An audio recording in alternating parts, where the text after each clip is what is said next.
1925, I left Tennessee very much alive.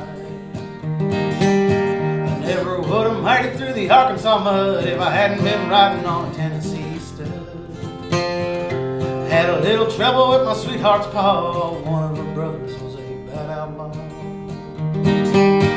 I wrote a letter to my Uncle Fudd, and I rode away on the Tennessee stud. Tennessee stud was long and lean, the color of the sun, and his eyes were green. He had the nerve and he had the blood. There never was a horse like a Tennessee stud.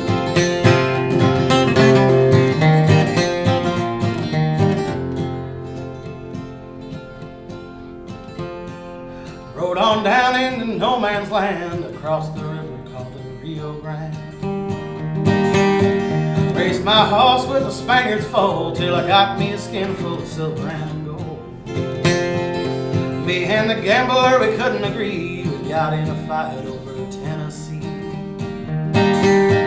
Fired our guns and it fell with a thud, and I rode away on the Tennessee stud. Tennessee stud was long and lean, the color of the sun, and his eyes were green. He had the nerve and he had the blood. There never was a horse like a Tennessee stud.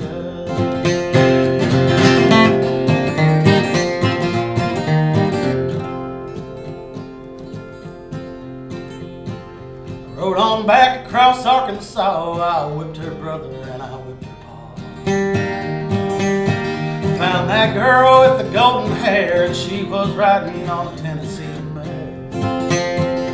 Pretty little baby on the cabin floor, little house coat playing round the door. I love the girl with the golden hair, and the Tennessee stud was a Tennessee mare. The Tennessee stud was long and lean, the color of the sun, and his eyes were green. He had the nerve and he had the blood. There never was a horse like a Tennessee stud. He had the nerve and he had the blood. There never was a horse like a Tennessee stud.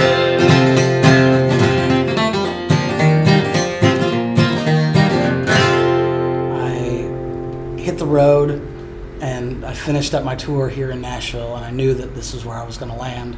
So I got a hotel room on, at the Hojo on after the Trinity exit, on 65. And I literally just got a hotel room. I didn't think about it, and I got it for 3 days. And I went and I laid down, and I took a nap, and when I woke up, I got on Facebook and I wrote and I said, hey, I'm in Nashville and I'm looking for some place to live. Does anybody know anybody in Nashville who's looking for roommates? Well, a fan of mine from Oklahoma, he wrote me and he said, hey man, I've got two friends from Oklahoma that just moved to Nashville, and they need a roommate. Do you want to go check out the house? And so I woke up and I got ready and I went and I checked out the house, and I stayed at the Howard Johnson for the next 2 nights, and then left and went and played more dates. But when I got back, I went straight to that place and I paid rent. And interestingly enough, one of those guys from Oklahoma is now also the guitar player in my band. And also, interestingly enough, I no longer live in that house, but I live like 3 blocks away from that exact Howard Johnson Inn that I stayed at that very, very first time. So, this is just how it happens, life falls together.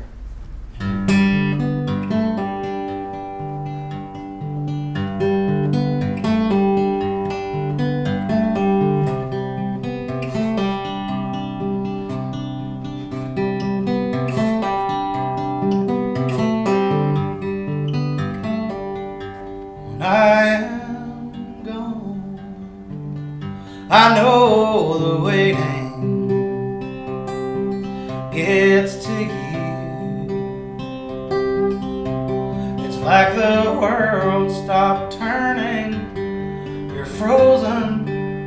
No one seems to notice the absence of the wind. I know you're lonely. It's the kind of lonely I feel out here.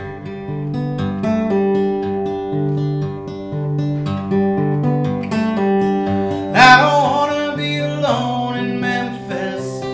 I don't want to be alone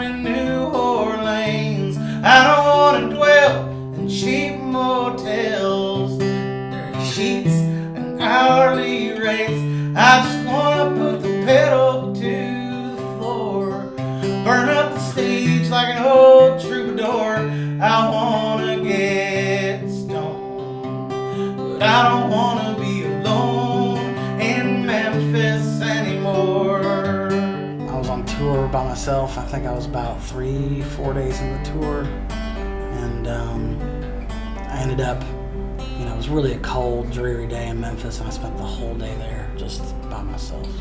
And Walking in Memphis came on the radio. And, a lot of people don't listen to the radio anymore, but I do. And I thought to myself, I was like, walking in Memphis, I was like, I don't want to walk anywhere in this town. I don't even want to be here right now. I don't want to be. I'm like just alone in Memphis right now.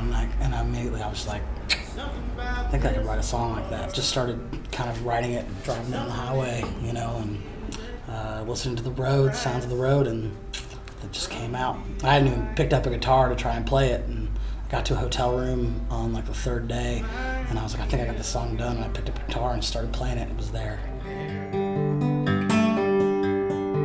I am growing ever lonelier out here.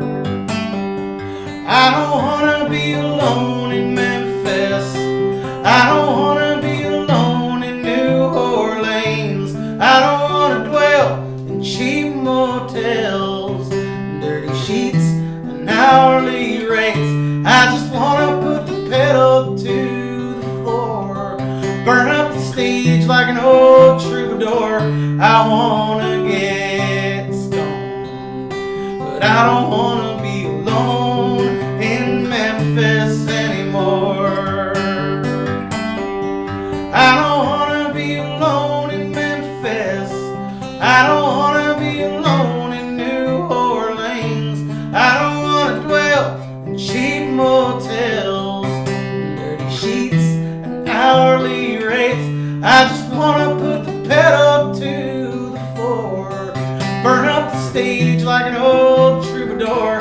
I wanna get stoned, but I don't wanna be alone in Memphis anymore.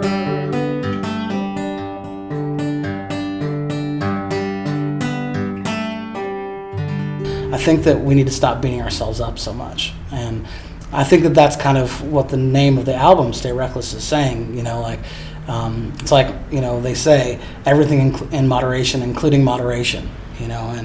And I think that we should love ourselves more, and inside loving ourselves more, allow ourselves to indulge more.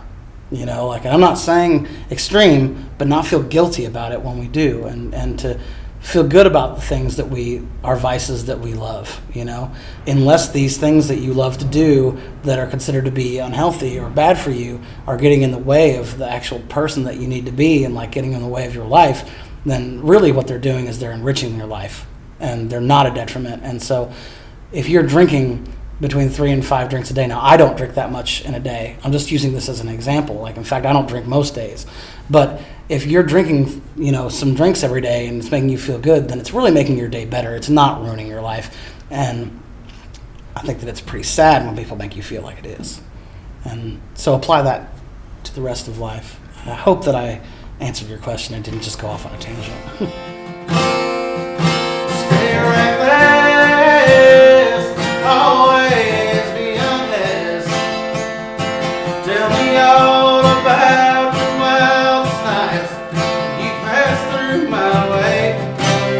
Don't you fall